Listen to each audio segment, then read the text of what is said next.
Welcome back to the program. The first thing that I want to say in this segment is this.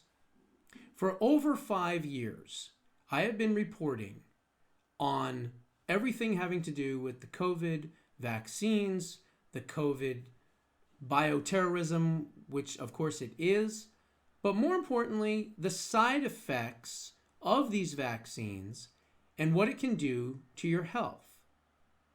And of course, we were all called conspiracy theorists. We were banned, we were shadow banned, we were shunned, we were, told that we're crazy and everything else. But in the end, we were right and they were wrong. And now, 5 years later, well, they're finally admitting it. But why wouldn't they admit it back then? I think it's pretty clear. A lot of money on the line. They need you sick. They don't want you well. Why would they want you well? What benefit would Big Pharma have if suddenly everyone was making cures for all the things that ail us? They wouldn't have any money, right? So that's why we always say what? There's no money in cures. There's only money in treatments. They want you sick. They want you just about dead so that they can continue to feed you the poison that they profit on. It's very, very simple. But here we are, 5 years later. And how many shows? 20, 30, 40, maybe 50 shows that we did together throughout the years on COVID vaccines.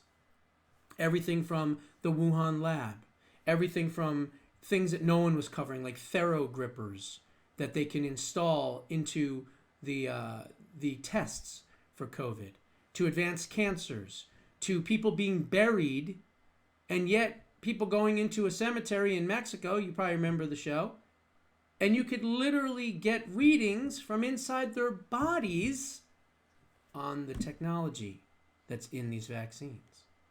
From chimeras, from experiments that went horribly wrong, to myocarditis, to pericarditis, to advanced cancers, to strokes, to sudden death amongst our youth.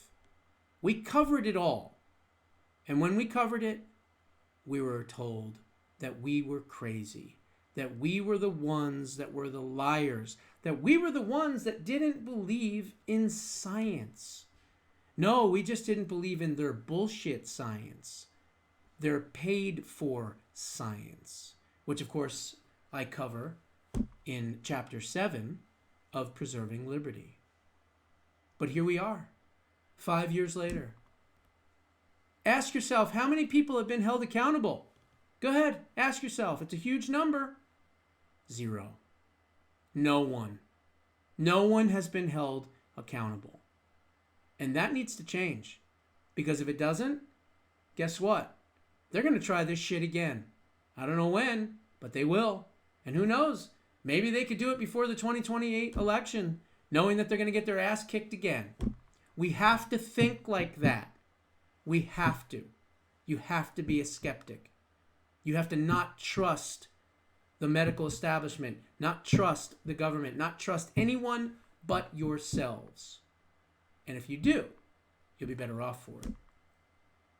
5 years too late, NIH-funded Stanford scientist study finally admits the truth that the mRNA COVID vaccines indeed caused myocarditis. Wow. So, 5 years too late, funded by that organization, the study published December 10th in the Science Translational Medicine Journal from Stanford Medical detailed how the mRNA COVID-19 vaccines cause inflammatory heart damage in some recipients, particularly young men and adolescent males. The research identifies a two-step immune cascade triggered by the vaccines. How many times did we show videos of people dropping dead? Hell, I used it in one of my intros. I believe at one point in one of my intros for the show, I had people dropping dead, remember? I had people dropping dead on screen, just keeling over. We knew what this was all about. We tried to warn people. And yes, many of you, thankfully, believed me believed in what I was telling you as truth, because of course it is, and I may have saved a lot of lives. And believe me, I've had the emails from folks saying, thank you for doing what you did. So it says macrophages and if I can pronounce this right, cytokines. Macrophages, first responder immune cells, are activated by the mRNA shots and release high levels of a cytokine called CXCL10. This in turn stimulates T cells to release IFN gamma, another inflammatory cytokine. Together, these two immune signals ignite inflammation that directly injures the heart muscle cells, elevates cardiac troponin levels, a clinical marker of heart damage, and leads to myocarditis. Stanford now confirms myocarditis occurred within 1 to 3 days of vaccination. Elevated cardiac troponin levels confirm that the heart muscles were injured permanently. Risk increases after the second dose, if you're stupid enough to take one. And of course, it even gets even worse on subsequent doses after that. Incident peaks in males under 30, which is interesting.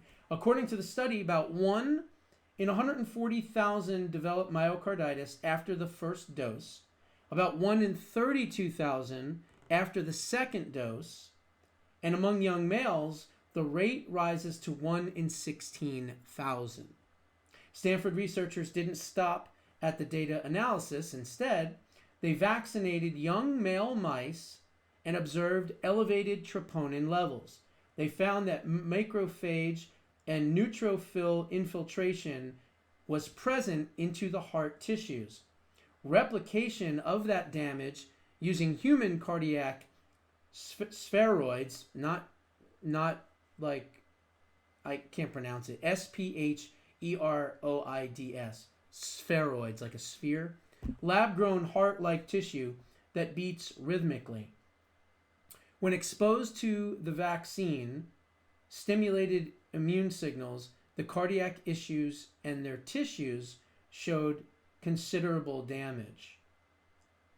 Reduced beating strength of the heart, impaired overall heart function, elevated markers of cellular stress, blocking CXCL10 and IFN gamma dramatically reduced the damage, proving causation, not coincident. Despite the findings, Stanford Cardiovascular Institute Director Dr. Joseph Wu still dutifully recited the official talking points, insisting that the vaccines were, quote, extremely safe and did a, quote, tremendous job mitigating COVID, which of course is all bullshit. Without these vaccines, more people would have gotten sick. That is an absolute falsehood. Absolute falsehood. All people had to do was treat it like the flu or a little bit worse. Get ivermectin, get hydroxychloroquine, take some of that medicine, but again, doesn't make any money for Big Pharma, right? No vaccines, no nothing, no masks, no social distancing, and guess what? More lives would have been saved. The vaccine, it's a fact. The vaccine killed more people than it helped. That's a fact, okay? That is a fact. The people that did it naturally or did it with ivermectin and things like that, they're alive to tell their stories, okay? That's the difference. But even Wu conceded. Severe cases can lead to hospitalization. Some required ICU care. Deaths, while rare, do occur. No, they're not rare. How many people on the left were running to X and Twitter or whatever and going, you morons on the right that aren't getting vaccinated, you're all going to be dead. And then 2 weeks later, we find out that that person was dead, right? How many athletes just dropped dead? Playing soccer, playing football, wrestling, track and field, swimming, whatever, basketball. They all dropped dead. I used to have a running total. Do you remember the running total from the one organization that tracked every single person who had an episode, as they would call it, of either traumatic death, instant death, or something where they passed out, fell down, and went into cardiac arrest and then were saved somehow and went to the hospital and somehow recovered. But there were so many of those episodes, constantly, all the time. Then it says, those are facts that were aggressively downplayed, if not outright denied by the medical establishment, while millions were coerced into vaccination under threats of job loss, school exclusion, and social ostracization. Wu's team identified genistein, a soy-derived compound with estrogen, like an anti-inflammatory property, as a potential protective agent. Pre-treating cells in animals with genistein, Genistein, I've never heard of it before, significantly reduced vaccine-induced cardiac damage. And then he says, nobody ever overdosed on tofu, is what Wu said. So he's making a joke out of it, basically. Wu and his colleagues conducted a series of experiments closely paralleling those described above, pre-treating cells, cardiac spheres with mice, later by oral administration of large quantities with genistein. Doing this prevented much of the deleterious effects of mRNA vaccines of the CXCL10-IFN gamma combo to heart cells and tissue. The genistein and his associates used was pure and more concentrated than the dietary supplement found in some health food stores. It's reasonable to believe that the mRNA technology and the vaccine-induced inflammatory responses and may extend to other organs, he admitted. We and others have seen some evidence of this in the lung, the liver, the heart, and the kidneys, and it's possible that genistein may also reverse some of these changes. Well, if they knew this, why didn't they give this genistein to people in the hospital? Instead, what did they do? They put them on a respirator, and if they died, they said, well, it was COVID and that was it, right? A lot of these DNRs, a lot of the things in the hospital. Then we had people that couldn't get surgeries because they weren't vaccinated, and so they were left to die. I mean, we were treated not just as guinea pigs. We were treated as subhuman animals by the medical establishment and by the left. Not just with the lockdowns and what it did to the children and the distancing and all the other stuff. It's how they treated us in the hospitals that was so criminal. And then it says, elevated inflammatory cytokine signaling could be a class effect of mRNA vaccines. Your body needs these cytokines to ward off viruses. Excuse me. It's essential to immune response, but can become toxic in large amounts, he said. However, lofty in its purpose, it can trigger myocarditis-like symptoms and degradation of structural heart muscle cells and proteins. So there you have it. And we all know someone that was healthy, was doing well, then they got the shot, and the next thing you know, their health declined, it deteriorated, they got sick, and many of them died, okay? Some people took the shot and maybe they didn't have any symptoms right away, and that's great for them, but it's still permeating within their veins. It's still in their bodies.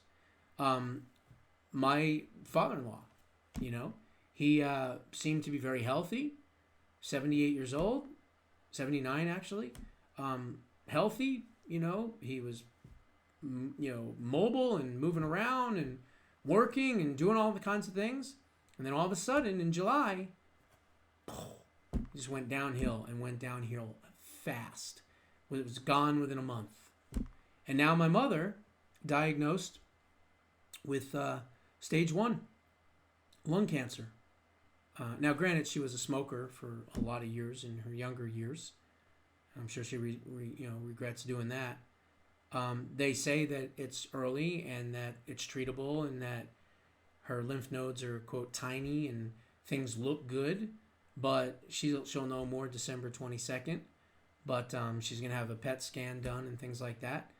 But again, I remember them both saying that they went to the University of Phoenix Stadium at 3:30 in the morning just to line up to be the first ones for their vaccines. And I told them, don't do it. Do not do it. Use ivermectin, use hydroxychloroquine, whatever. Don't do it. Please don't do it. Did they listen?